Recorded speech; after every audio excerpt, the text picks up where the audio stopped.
Welcome to the session, 5 Formative Assessment Technology Tools. I wanted to be very specific and give you 5 things you immediately can start using with students. Hi everybody, I am Meg Ormiston, and you can reach me at meg@megormiston.com. I'd love to be near that palm tree right now. That looks wonderful. I start every session with why. Why? Why formative assessment?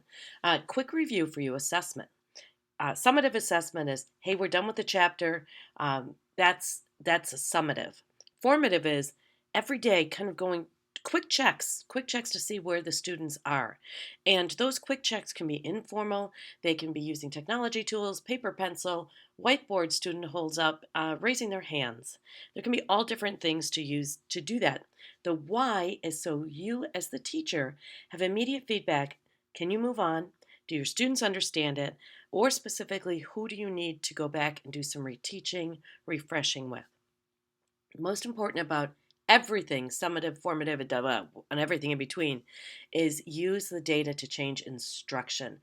Right there, you need to collect that information, use the data, and say, all right, we're ready to move on or we're not. A formative assessment without a study of the data is just a waste of time. And so it's really important that the real focus needs to be on the data collected, not getting caught up in kind of the bells and whistles of how we collect the data. It has to be all about the data. That's the why. We're going to use these different technology tools to get that data, kind of in fun and interesting ways for students. But the key comes back to how are you as the teacher using the information? I always like to model for you why and how I learn. And my number one source of personal professional development is Twitter. And so one day, Diana, she's an awesome middle school teacher in Lamont, Illinois. She shared this 53 ways to check for understanding. And I love it, the formative assessment jackpot. And of course, it was right before I was getting ready for this session. And so I went immediately over to Edutopia. Edutopia, if you don't know it, is the George Lucas Foundation, focuses on educational issues. An awesome, awesome website, and just filled with resources and all different things, really focused more on technology, teaching, and learning. But it's always about good, hate the word pedagogy, but about good teaching and learning using all different types of things, and from paper pencil all the way to the high tech ways to do this. This is really neat. You need to go over it, and I've included this link on your resource collection that comes with this lesson. And it's 53 ways to check for understanding. Some high tech, mostly not, but it's kind of almost in a poster form. Be a good thing to have kind of as a quick resource for you. So I always like to model for you, how do I go out and find these things? And then the why. So the why is the focus on the formative assessment, kind of the everyday, how do I use the data to change? So that's what this is about. So how? The 5 tools that we're going to cover. So I had to be very specific. I knew I could show 10 ways to do it, but you're not going to process that all in the time that we have. So I actually made a list on paper of all of my formative assessment tools I really, really like. And then I picked out a few. What I want you to remember is these tools continuously change. I had a very, very favorite formative assessment tool that recently just stopped. They said, we ran out of money and we're sorry. And it was an awesome site, Infuse Learning. And I was so disappointed to see it go. These tools will change. They will hopefully get better, but just know that once you get used to a tool, you might say, okay, this is very much like this one. I'll use this instead of that. So just once you see kind of how to use these tools, you might be able to use different tools, supplement them. For example, if you use the learning management system, Edmodo, Canvas, Schoology, Blackboard, any of those, you can do back channeling right within your learning management system, so you wouldn't need another tool to create a back channel. So back channeling, if that's a new term to you, what that really means is that students are talking behind the back of the teacher. which sounds rude and horrible and awful in so many ways, but it's not. What it is a way to engage students throughout a lesson. And so I like to use my back channel is today's meet. And this is my room on today's meet. I've had it reserved for it'll be a total of a year in October. And I have it ongoing. So every session I do, I just pick up where I left off on today's meet. And so you just go to todaysmeet.com, and of course for free. Everything I'm going to show you today is free, todaysmeet.com, and you have to pick the name of your room. You're going to sign up in the upper right hand corner. You're going to sign up, and then you're going to pick your name. Make it as short as you can get. It's just make it easier for students to get there. And once you get in and name it, this is what it looks like. It's actually a very, very simple interface, but what I love about it, it looks great on any device. It works great on my phone, especially if I turn my phone horizontally. It looks great on an iPad. It looks great on a computer. It's just very simple, easy interface to go ahead and use. To get started, once you sign up and you have created your room, you can do just for your first time, you're nervous about it, just do a couple hours and see. Once you get to do this, it's so, students love it. They almost feel like they're cheating. And I could not teach without a back channel. So once you come in, decide the name of your room, that actually becomes your address right there. And so this piece right here is all that you need to share with students. So if you teach in a middle school, high school setting, you might have room for each of your class periods. I probably would do that instead of bringing everybody together. It probably make the most sense for you. So yours might be Meg 2, 3, 4, 5, whatever it is. What's nice, those of you that might have used today's meet in the past, what's great is they've added a whole bunch of features. And I really applaud the people behind today's meet because they've kept it free while adding all of these other features. So that is really nice. You can keep your transcripts forever. The transcript is an ongoing I copy mine always over to Word, but I think it probably was a PDF. And it's every comment that has been made. So if you're collecting evidence of how you're engaging your students, your transcript is a great way to share with your supervisor how you are engaging your students. And so it gives you that evidence, and we keep talking about evidence and artifacts and all that stuff. What's nice is they make it very, very easy to do that. So today's meet, a lot of times what I'll do is I will pose a question in here, and then I'll ask students individually to respond if they have a device. But most of the time, I ask groups to discuss, come to consensus, and give me their summary here in today's meet. Why I love this is that they only have 140 characters to share what their summary. So you don't have to slog through paragraph after paragraph. It's short shots, so you can immediately check again. This is for that formative assessment, that quick, immediate check. Do they understand it? Do they not understand it? And so that's exactly why I love today's meet. And it's ongoing for me. Everything's in one, I always like to say one container. So I know where everything is. I really like that. And this one, Kahoot. This is probably the most exciting one that has been released recently. I've known it for approximately a year, and it has exploded in popularity growth, and students love this. If you're going to take one to get started with, start with Kahoot. And what you do as a teacher, there's two sides of Kahoot.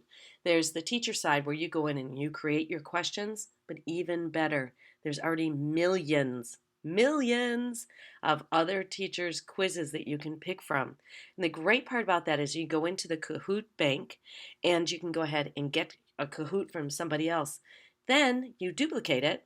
So you leave kind of their master floating out there. You duplicate it, and then you can go ahead and modify it, change it, do whatever you'd like with your questions. So behind the scenes, you look in the upper left-hand corner, you have My Kahoots, and then you have the public Kahoots. There's where we're going millions right there. And then the My Kahoots are yours, the ones that you maybe have gone into the public and copied into yours, or ones you started from scratch. couple cautions. The public Kahoots, always make sure you read through the questions because we have found a number of them that have the incorrect answer marked. We have to remember some students are using this to make assessments after like a presentation or something like that. So always double check your Kahoot. The other thing too is you can have video and images now in a Kahoot. So that is great. You can put up a picture and you could ask vocabulary questions, whatever. It's wonderful. Now, there's different types of questions within Kahoot. I have only been successful so far with the quiz, but other people have told me the discussions and the surveys work. I haven't done that yet. One of the reasons why students love Kahoot, because it has this little competitive feel to it, meaning that students compete against each other. So a lot of times what I'll do is I will put teachers, when I do professional development, I'll put them in groups and then I will ask them to come up with a group name and then they have to answer as a group. And then after each question, there's a leaderboard that shows who's in the lead. So you have that little competitive piece to it. Kahoot has taken off. It's so funny. You can walk down the halls of a school and I always know, oh, I hear Kahoot, because behind the scenes there's this fun, playful game show type of music, which is really, really fun. I believe very much in collaboration. Even when I'm in schools that are completely one-to-one, meaning one device for every single student, I usually ask 3 students to put their device down and then collaborate because I don't want to lose that face-to-face communication. That collaboration piece is so important, and I don't care how many devices you have. We can't lose that. That is key. Now, this next one is a lot of fun, but I'm going to say it's a little hard to describe. It's one of those, I want you to jump in, print the cards, and try it. It doesn't make a lot of sense until you see it, but I'll do my very best to explain it. Basically, from the website, you put in your student's name, and every student gets a number. Student number, if you already have your students numbered, you can go ahead and use those. But everybody gets a number. And then you see in this picture, the students hold up their card. And based on the question, you build the questions right within the plickers. They're called plickers instead of clickers, plickers.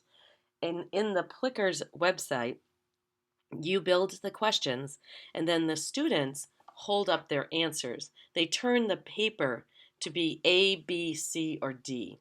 And each code is different. So even if the person next to me is holding hers vertically and mine's horizontally, it doesn't mean that we're not both saying A, if you can imagine that. I don't even get how it works from a technology point of view, but I don't really care. And then the teacher uses their phone or an iPad with a camera to scan the class, and immediately it shows on the teacher's device what each student answered, how each student answered. So you immediately know you have your data in your hand, literally, that you can look at and say, whoa, nope, I can't move on yet. They don't understand this. So you have immediate feedback. But the great part is the kids are not embarrassed in front of their friends. They're getting immediate feedback also because you're saying the answer, you're talking about it, you're discussing it, but you have that data, that piece of data that's behind the scenes. That's so important. So hard to explain, but really, really try it. Your biggest expense is running the cards. You can have up to 45 cards in one room. And so then you go ahead and do that. So I hope you don't have 45 in your class, but if you have 30, you could also make a card that says group 1, group 2, group 3. So the times that you want to put them in groups, you could go ahead and do that. Very hard to explain, but I want you to try this. It is really, really interesting. Okay, Google Forms. In Google Drive, Google Forms is one of my favorite things because you can go ahead and create a form on anything you want, immediately ask students to complete the form, and you get all of the data, all of the information. You get it on a spreadsheet all ready for you. So I really could gush. I could probably talk for a whole day, maybe even longer, about Google Forms and the importance of how you can use it for data collection and analyzing. This is one I made about for a district to kind of evaluate where they are with technology, where do they want to go, and you can go ahead and see there's new border. Yay, they finally changed. Google Forms used to be limited to like 10 borders. It got a little boring. But now we have a lot more options and a lot of change. Digital media, this was another one that I used, and I like this one in particular. If you notice, look at the first question. How many hours a day do you spend using a cell phone? This was middle school students, so just imagine. This is called a scale question. A scale question is where you can go 0 to 10, I don't like, interest inventories, things like that. But what this does on the back end, in the spreadsheet data part, the scale one will actually make a bar graph. And so you immediately, in real time, as students submit their information, you can watch the bar graph. You immediately have that data that I keep harping about. That you should go ahead and move on. So I really like the scale versus, fill in the blank. But, it just depends on what your purpose is in collecting the information. Now, a form I really like to use, and I wanted to highlight here, is what I called the 3-word summary. Call it anything you want, but you're going to make this form one time, and you're going to use it over and over and over again based on the question that you ask. And so my 3 words, I want your 3 words. I'm going to ask your 3 words. Let's say, the question I ask a lot is, if I come to your schools, what am I going to see students doing in classrooms? So I want you to pick out 3 words, and I want them to end in ing in no capitals. And I'll explain that at the end. But that's what I need. So your 3 words, end in ing, no capitals. And this is as simple as the form is. The form is first word, second word, third word. And in this case, I don't want the student name. If you do want the student name, you need to ask, what is your name? If you're in a Google Apps for Education school, it can also collect that information for you, which is really cool. So students, okay, I'll do this with teachers. What 3 things am I going to see your students doing when I come to visit your building? So here you go. This is what the spreadsheet looks like behind the scene. And you can see the first part, the second line, they didn't use ing. And so that's going to throw things off. And so, but that's okay. If I wanted to, I could go ahead and delete that. Also, in a quick look at this, I see a couple of misspellings, and that's also going to throw off where we're going next, but that's okay. So once we have all the data in from our team, you're going to highlight the 3 columns of words. Forget the timestamp. We don't care about that. Highlight the 3 words and copy them, the 3 columns, and copy them. And once you copy them, we're going to go visit one of our old friends at the website Wordle.net. And Wordle has been around a really long time, but it makes beautiful tag clouds. And a tag cloud is when the words that are said more often become larger. So that's what Wordle does. And there's all different places to make a tag cloud. This is just a quick one. So I took that information from the kind of boring spreadsheet. By copying and pasted in here, you see that more people said creating, collaborating, and sharing, looks like, than anything else, which is cool. That's what I want to be seeing in classrooms. So what I did is I went from a very simple Google form, stopped at the spreadsheet, copied the results, and brought it over to Wordle. And now I have a beautiful visual. And so you could print this and use it as a poster. You could do anything you want. The most important thing, technology doesn't save us time the first time through because we had to make that form. We had to set it up. It's when we change the question, rename, and reuse the form. That's when it really, really saves you time. This is a great way to also discuss. So let's say we had done this form about a character in the book that we're reading. And then we get the results and stop right there. Wow, why are you saying he's curious? Or whatever the case may be. So you can set up kind of your rules like mine. You can set them to be ing or not. But the reason I say that I like it with ing is because the reason I did it in the first place is because the first time I did it, I didn't ask for that. So I got collaborating, collaboration, collaborates. I got all forms of the word, but by just asking for ing, everything came together. And also Wordle, which a great teacher taught me, Wordle treats those words differently if they're capitalized than if they're not. So I didn't know that. So either have everybody capitalized or have everybody not, one way or the other. So Wordle treats them the same. See what I learned. Okay, so Google Forms. I'm still in Google Forms because I told you I could talk all day about it. But there's some really nice new things, and they've made it so much easier to create self-graded quizzes right within Google Forms. And so you make your form. This is probably not a good example because this is a student observation form. You would make your form, and it has to be true, false, or multiple choice. And then there's an add-on or a plugin or an extension. There's all different names for these. And or an app. That's crazy. Google uses all different names. But what you do is you add I call it Flubberoo. Flubaroo, I've heard it called. I'm not sure what it is. But what you do is you add this to your Google Drive, and it walks you through. Basically what you do is you make your form, and then the second time through, you go through and basically make your answer key using this Flubberoo script. And then once students submit their form, Flubberoo and the great people at Google make it possible that the student automatically gets the results graded for them and emailed to them. So it is a huge time saver for teachers. It is worth maybe the 15 minutes it's going to take you to learn Flubberoo. Actually, I was just told recently by another teacher that they just made some pretty significant changes to Flubberoo that make it so much easier. So, yay! So I love Google Forms, and then you add Flubberoo, and it's doing my grading for me. I am so happy. All right, now Socrative. Socrative's been around really a long time in the formative assessment technology realm, and Socrative recently was bought by Mastery Connect. So it's going to be interesting to see what changes are made that are coming, but of course, most important thing is free.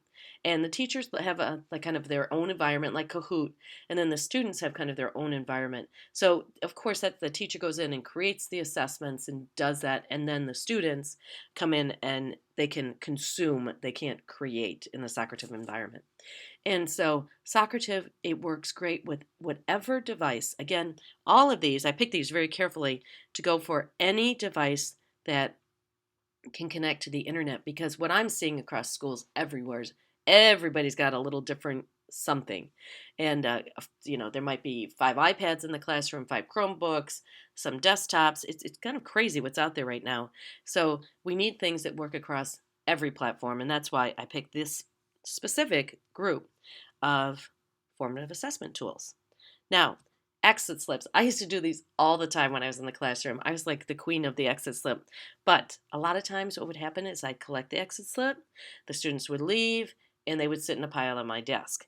And so any time that we can do this more quickly, more efficiently, using some of these tools that it's the data, then we can use the data right there on the spot to change instruction.